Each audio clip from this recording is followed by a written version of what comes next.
നല്ല ചുറുചുറുക്കും ബുദ്ധിയുമുള്ള കുട്ടികളെ കണ്ടിട്ടില്ലേ? അവർ അല്പസ്വല്പം വികൃതികളായിരിക്കും. അങ്ങനെയുള്ള ഒരു കുട്ടിയുണ്ടായിരുന്നു. പേര് അനില. അനിലയുടെ അച്ഛൻ ഭയങ്കര ദേഷ്യക്കാരനാണ്. ചെറിയ ചെറിയ കാര്യങ്ങൾക്ക് പോലും അച്ഛന് പെട്ടെന്ന് ദേഷ്യം വരും. അതും ഭയങ്കരമായി ദേഷ്യം വരും. ഒരിക്കൽ അനിലയും അച്ഛനും അവരുടെ കാറിൽ ഒരു യാത്ര പോവുകയായിരുന്നു. അനില വികൃതിയാണല്ലോ. യാത്രക്കിടയിലും വികൃതിയുടെ പെരുമഴ തന്നെ. ദേഷ്യം പിടിച്ചാൽ കിട്ടാതായപ്പോൾ അച്ഛൻ എന്താണ് ചെയ്തതെന്നോ? കാർ നിർത്തി വാതിൽ തുറന്ന് അനിലയെ പുറത്തേക്ക് ഇറക്കി വിട്ടിട്ട് ദേഷ്യത്തോടെ കാർ ഓടിച്ചു പോയി. ഭയങ്കരമായി പോയി എന്ന് നിങ്ങൾക്ക് തോന്നുന്നുണ്ടോ? എന്നാൽ വേറൊരു കാര്യം പറയാനുണ്ട്. എന്താണെന്നോ? അനിലയെ ഇറക്കി വിട്ടത് ഒരു കാടിൻ്റെ നടുവിലാണ്. കടുവയും കരടിയും കാട്ടാനയുമുള്ള കാട്. പുലിയും കാട്ടുപന്നിയും പെരുമ്പാമ്പും കുറുക്കനും ചെന്നായിയുമുള്ള കാട്. ആകാശം മുട്ടി നിൽക്കുന്ന വൻമരങ്ങൾ കാരണം സൂര്യൻ്റെ വെളിച്ചം പോലും ഉള്ളിലേക്ക് കടക്കാൻ പേടിക്കുന്ന കാട്. 6 പേര് കൈവിടർത്തി പിടിച്ചാലും എത്താത്ത മരങ്ങളുണ്ടാക്കാട്ടിൽ. ആരും കണ്ടിട്ടില്ലാത്ത പക്ഷികളുടെ കൂട്ടങ്ങളുണ്ടാക്കാട്ടിൽ. ആരും പറിക്കാത്ത പഴങ്ങളും പൂക്കളുമുണ്ടവിടെ. അച്ഛൻ ഉപേക്ഷിച്ചു പോയപ്പോൾ എന്താണ് സംഭവിച്ചതെന്നറിയാതെ അനില തെല്ലുനേരം പകച്ചു നിന്നു. കലവില കൂട്ടുന്ന പക്ഷികളും തലയാട്ടി പുല്ല് തിന്നുന്ന മാനുകളും അവളുടെ ഭയം കുറച്ചു. ഒരു വലിയ മരത്തിലേക്ക് പടർന്നു കയറി പടർന്നു പന്തലിച്ച വള്ളികൾ, നിറഞ്ഞു പൂത്ത നീലപ്പൂവുകൾ അവളെ മാടി വിളിച്ചു. അവൾ മെല്ലെ കാട്ടിലേക്ക് ഇറങ്ങി. അവൾ നീലപ്പൂവുകൾ കണ്ടു. അതിൽ തേൻ കുടിക്കാനെത്തിയ മഞ്ഞ പൂമ്പാറ്റകളെ കണ്ടു. അവരെ പിന്തുടർന്നു ചെന്ന് കലവില കൂട്ടുന്ന തത്തകളെ കണ്ടു. അടുത്തു ചെല്ലുമ്പോൾ ഓടി അകലുന്ന മാൻകുട്ടികളെ കണ്ടു. അപ്പോഴാണൊരു മണം.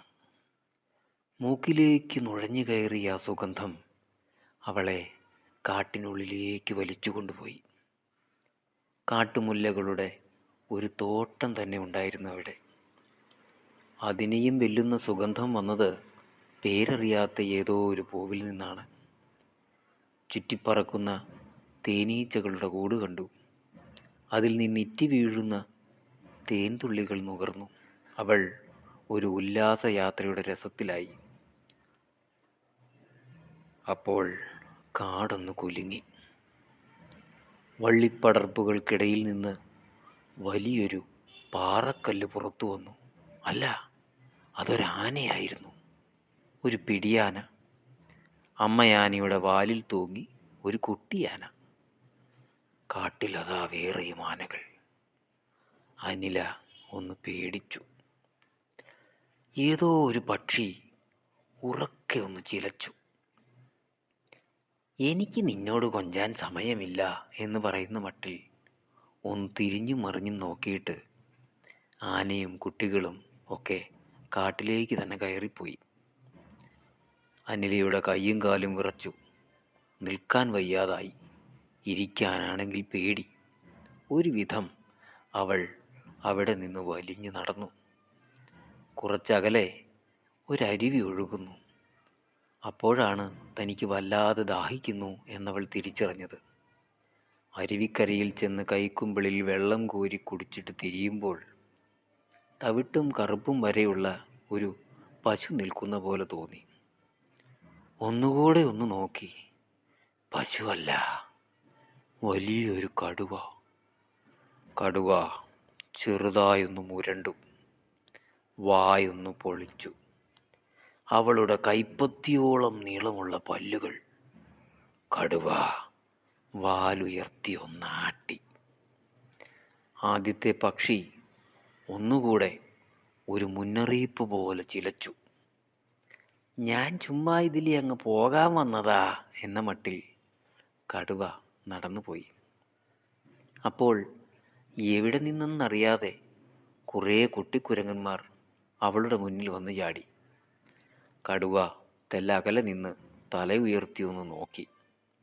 കൂട്ടത്തിലെ തടിയൻ കുരങ്ങൻ അവനെ പല്ലിളിച്ച് കാണിച്ചു. അവൻ തന്നെ കളിയാക്കിയോ എന്ന മട്ടിൽ കടുവയൊന്ന് സംശയിച്ച് നിന്നു. ഒരു കുരങ്ങൻ അവളുടെ മാലയിൽ പിടികൂടി, വേറൊരുത്തൻ ഉടുപ്പിൽ, ഇനിയും ഒരാൾ മുടിയിൽ. അവർ അവളെ അങ്ങോട്ടും ഇങ്ങോട്ടും ഇട്ട് ഉലയ്ക്കാൻ തുടങ്ങി. മുടിയിൽ പിടിച്ച കുരങ്ങൻ പിന്നോട്ട് വലിച്ചപ്പോൾ അനിലയ്ക്ക് സ്വല്പം നൊന്തു. അവൾ ഭയപ്പെട്ടൊന്ന് നിലവിളിച്ചു. കാട് മുഴുവൻ നടുങ്ങുന്ന വിധം ഒരലർച്ച. കടുവയതാ തലയുയർത്തി വാലിളക്കി നിൽക്കുന്നു. കൂട്ടത്തിൽ ആ പഴയ പക്ഷിയുടെ ശബ്ദം പലവട്ടം കേട്ടു. കുരങ്ങന്മാർ ഓടി മരത്തിൽ കയറി. എല്ലാ കുരങ്ങന്മാരും ചേർന്ന് ഒച്ചയുണ്ടാക്കാൻ തുടങ്ങി. അപ്പോൾ വീണ്ടും കേട്ടു ഒരലർച്ച. കടുവയുടെ അല്ല, മനുഷ്യനോട് സാമ്യമുള്ള ശബ്ദം. അരുവിക്കും അപ്പുറത്തു നിന്നാണ്. കാട് മൊത്തം നിശബ്ദമായി. വണ്ടുകൾ പോലും മിണ്ടാതായി. എന്തിന്? ഇലകൾ പോലും അനങ്ങുന്നില്ല. മൂടൽ മഞ്ഞിനിടയിലൂടെ അരുവിക്കപ്പുറമുള്ള പാറക്കൂട്ടത്തിന് പിന്നിൽ നിന്ന് ഒരു മേഘക്കീർ പുറത്തു വന്നു. അല്ല, അരുവിയിലൂടെ അവർക്ക് നേരെ അസാധാരണ വലിപ്പമുള്ള ഒരു കുരങ്ങൻ നടന്നു വരുന്നു. ഉറപ്പും കരുത്തുമുള്ള ശരീരം. ഒരു വലിയ പാറയ്ക്ക് അവൻ്റെ മുട്ടപ്പം മാത്രമേ വലിപ്പമുള്ളൂ. അതിനെ കണ്ട് കടുവ ഓടിക്കളഞ്ഞു. ഏതാനും അടികൾ വച്ച് കുരങ്ങ് ഭീമൻ കുട്ടിക്കടുത്തെത്തി. ആരെങ്കിലും ഉണ്ടെങ്കിൽ ഇറങ്ങി വാടാ എന്ന മട്ടിൽ അവനൊന്ന് നിവർന്നു നിന്നു. എന്നിട്ട് ഒരു കുഞ്ഞു പുൽത്തണ്ട് പോലെ അനിലയെ പൊക്കിയെടുത്ത് അരുവിയിലേക്ക് ഇറങ്ങി നടന്നു. അനില ഒന്ന് കുതറാൻ പോലും ഭയന്നു. വളരെ പെട്ടെന്ന് അരുവി ഒരു പുഴയിൽ ചേരുന്നിടത്തെത്തി. കരയോട് ചേർന്ന് കിടക്കുന്ന ഒരു വലിയ ഉണക്കമരം അവൻ വലിച്ച് ഒഴുക്കിലേക്കിട്ടു. മരം ഒഴുക്കിനൊപ്പം നീങ്ങിത്തുടങ്ങിയപ്പോൾ അവളെ ആ മരത്തിലേക്കിരുത്തി. അനില ആശ്വസിക്കണോ പേടിക്കണോ എന്നറിയാതെ ആ മരത്തിലിരുന്നു. ഒഴുക്കിനൊപ്പം അകന്നു പോകുമ്പോൾ കുരങ്ങ് ഭീമനെ ഒന്ന് തിരിഞ്ഞു നോക്കി. അവനെ അരുവിയിൽ കണ്ടില്ല. പകരം അകലെ കാടിൻ്റെ പച്ചപ്പുകൾക്കുമപ്പുറം ഒരു വലിയ മല കണ്ടു. അതിന് ഒരു കുരങ്ങൻ്റെ രൂപമുണ്ടായിരുന്നു. അവൾ ഒഴുകിപ്പോകുന്നത് നോക്കിയിരിക്കുന്ന വലിയൊരു കുരങ്ങൻ. എന്തോ ശബ്ദം കേട്ട് അവൾ വെള്ളത്തിലേക്ക് നോക്കി. അതിൽ പെട്ടെന്നൊരു സ്ത്രീരൂപം മിന്നി മറഞ്ഞ പോലെ. പകരം അവിടെ കുമിളകൾ പൊങ്ങി വന്നു. മരത്തിലേക്ക് വഴുവഴുപ്പുള്ള ഒരു നീരാളിക്കൈ ഇഴഞ്ഞു കയറി. ആ കൈ ഇടയ്ക്കിടെ മരത്തെ വലിച്ചുകൊണ്ട് യാത്രയിലെ തടസ്സങ്ങൾ ഒഴിവാക്കും പോലെ. കുറച്ച് ചെന്നപ്പോൾ അനില അങ്ങ് അകലെ ഒരു വെള്ളച്ചാട്ടത്തിൻ്റെ ശബ്ദം കേട്ടു. ഒഴുക്കിൻ്റെ ശക്തി കൂടി. നദി ഈ വെള്ളച്ചാട്ടത്തിലേക്കാണ് ഒഴുകിയെത്തുന്നത്. ഒരു വശത്ത് ചെങ്കുത്തായ മല. ആരോ കുത്തിത്തുരന്ന പോലെ അതിൽ ഒരു ഗുഹ. അതിനുള്ളിൽ ഇരുട്ട് കട്ട പിടിച്ച് കിടക്കുന്നു. കയറിപ്പറ്റാൻ പറ്റാത്ത മലയും കുത്തി ഒഴുകുന്ന വെള്ളച്ചാട്ടവും ചേർന്ന് ഗുഹയിലേക്ക് ആരെങ്കിലും കടക്കുന്നത് തടയുന്നു. അപ്പോഴേക്കും മരം വെള്ളച്ചാട്ടത്തിലേക്ക് വീഴാറായി. താൻ തീർന്നു എന്നവൾ ഉറപ്പിച്ചു. കണ്ണടച്ച് തുറക്കുന്നതിന് മുമ്പ് നീരാളിക്കൈ അവളെ എടുത്ത് ഗുഹയിലേക്കിട്ടു. മരം വെള്ളത്തിനൊപ്പം താഴോട്ട് പതിച്ചു. പെൺകുട്ടി കുറച്ചു നേരം എന്താണ് സംഭവിച്ചത് എന്നറിയാതെ പകച്ചിരുന്നു പോയി. പിന്നെ ഗുഹയിലെ കട്ട പിടിച്ച് ഇരുട്ടിലേക്ക് പേടിയോടെ നോക്കി. അവളെ അത്ഭുതപ്പെടുത്തിക്കൊണ്ട് അസാധാരണ വലിപ്പമുള്ള ഒരു മിന്നാമിന്നി ഗുഹയിലെ കനത്ത ഇരുട്ടിൽ സ്വർണ്ണ നിറമുള്ള റാന്തൽ പോലെ മിന്നാൻ തുടങ്ങി. അത് കണ്ട് അനില എഴുന്നേറ്റു. അതിനടുത്തേക്ക് ചെല്ലുന്തോറും അത് അവളെ ആനയിക്കും പോലെ ഗുഹയ്ക്കുള്ളിലേക്ക് പോയിക്കൊണ്ടിരുന്നു. വെള്ളച്ചാട്ടത്തിൽ നിന്ന് തെറിക്കുന്ന വെള്ളം നിലത്തുകൂടെ ഒഴുകിപ്പോകുന്നു. ചിലയിടത്തത് കെട്ടിക്കിടക്കുന്നു. ഇരുട്ടത്തും അവിടെവിടെ ചില ചെടികൾ, പൂക്കൾ. ഉരുളൻ കല്ലുകളിൽ തട്ടി വീഴാതിരിക്കാൻ ശ്രദ്ധിച്ചുകൊണ്ട് അനില മിന്നാമിന്നിയുടെ വെളിച്ചത്തിൽ തെളിഞ്ഞ വഴിയിലൂടെ മുന്നോട്ട് നടന്നു. പുറത്തുനിന്നുള്ള വെളിച്ചം കണ്ടു തുടങ്ങി. മനോഹരമായ കാഴ്ച.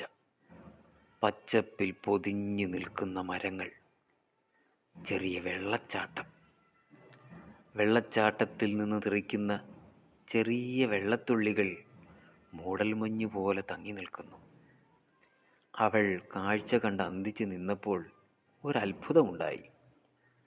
സ്വർണ്ണ നിറമുള്ള വലിയൊരു പരുന്ത് തീജ്വാലകൾ പോലെയുള്ള ചിറകുകൾ വീശി അവളെ കടന്ന് പറന്നുപോയി. പിന്തിരിഞ്ഞു നോക്കിയപ്പോൾ അവൾക്ക് വഴികാട്ടിയ മിന്നാമിന്നിയെ അവിടെ എങ്ങും കണ്ടില്ല. ആരോ ശ്വസിക്കുന്ന പോലെ, നെടുവീർപ്പിടും പോലെ, മുരടനക്കും പോലെ ഒക്കെ അവൾക്ക് തോന്നി. ആരാണത്? ഹലോ, ആരെങ്കിലും ഞാൻ പറയുന്നത് കേൾക്കുന്നുണ്ടോ? അവൾ കരയും പോലെ ചോദിച്ചു. കാറ്റേ? തന്നെ ആരോ വിളിക്കുന്ന പോലെ തോന്നി അവൾക്ക്. ചെവി കൂർപ്പിച്ച് നിന്നപ്പോൾ ഇത്തവണ വ്യക്തമായി കേട്ടു. എൻ്റെ വികൃതിക്കുട്ടി, ഈ മുത്തശ്ശനെ കാണാൻ നീ എത്തിയല്ലേ? അവൾ ശബ്ദം കേട്ടിടത്തേക്ക് ഓടിച്ചെന്നു. ആരെയും കാണുന്നില്ല. അപ്പോഴാണ് രക്തക്കുഴലുകൾ കട്ട പിടിച്ച് നീണ്ടുകിടക്കും പോലെ ഏതോ മരത്തിൻ്റെ വേരുകൾ. അതിൽ നിന്ന് ഇടയ്ക്കിടെ മിന്നാമിന്നികളെ പോലെ പ്രകാശകുമിളകൾ പുറത്തു വന്ന് പൊട്ടിത്തെറിക്കുന്നു.